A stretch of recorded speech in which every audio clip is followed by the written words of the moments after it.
On this edition of Versus, we have the single leg RDL versus the RDL. I know this may seem like a done deal and it's not really a competition, but we're going to see that the single leg RDL does have a chance. Reminder of the criteria for this battle of the ages.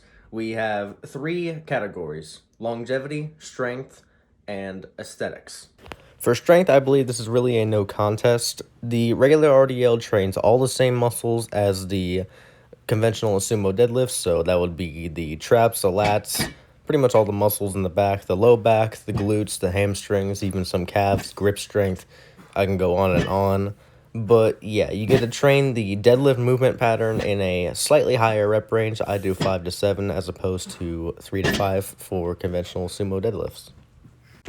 Now, honestly, for aesthetics, you can kind of make an argument for either one.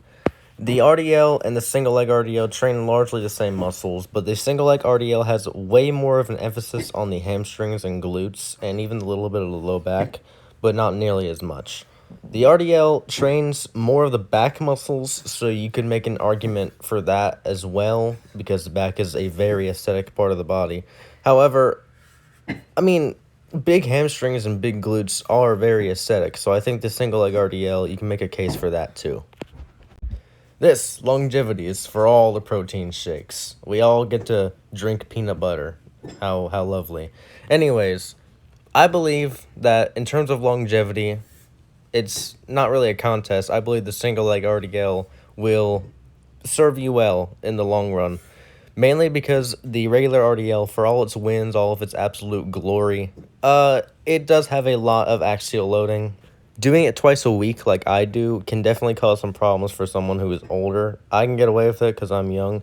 But yeah, the single leg RDO completely takes the low back stress and axial loading out of the equation. That's why I believe it is better. Well, would you look at that? It looks like it's a tie. These two exercises, while they do work the same muscles, they serve different purposes. I believe the RDL is more so for strength, and then if you want more so the same muscles worked but without the axial loading, the single leg RDL is definitely a good choice. But in my opinion, if you have access to a full gym, I think the best way to go is regular RDL for your compound lifts and then a hamstring curl machine on the side to get the hamstrings isolated. Anyways, goodbye.